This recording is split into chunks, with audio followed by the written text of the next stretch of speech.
shumë e vërtet që për sistemin shëndetësor evropian është gjithmonë një shenjë alarmi nëse raportohen raste me salmonel, kështu që kur dëgjojmë që Shqipëria ka salmonel nuk është absolutisht një shenjë mirë për një shëndetësi që ka një kontroll në ushqimet industriale, në për tregje, pra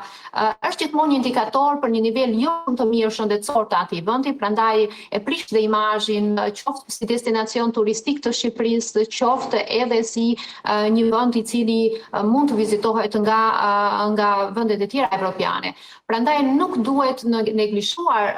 raportimi rasteve me salmonel, qoftë në nivel kombëtar, por nëse flasim në aspektin shëndetësor, është akoma dhe më e rëndësishëm sepse persona të cilët qoftë fëmijë ose të moshuar, të cilët e kalojnë salmonelën, mund të përjetojnë këto komplikacione. E para, mund të kalojnë deri në meningjitet tek fëmijët, që do të thotë prekja e cipave të trurit si pasojë kësaj temperature shumë të lartë mund të çojë në paraliza dhe në dëmtime të gjithë jetës, pra kemi të bëjmë pastaj me një sëmundje e cila e invalidizon një fëmijë që në moshë fëminore duke shkaktuar çrregullime të zhvillimit të tij psiqik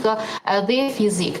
Së dyti kemi edhe prekje shumë shpesh të organeve të brendshme nga salmonela, qoftë të zemrës, qoftë të mëlçisë, të veshkave, duke bërë që këto organe të kalojnë në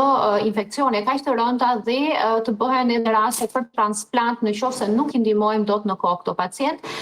Dhe për të mos harruar, një pasojë shumë e shpeshtë është mbartësit kronik. Nëse infektohemi një herë, sidomos adultët e shëndetshëm dhe nuk e ndjejnë shumë që pasi e kalojnë me një të vjella dhe me diarre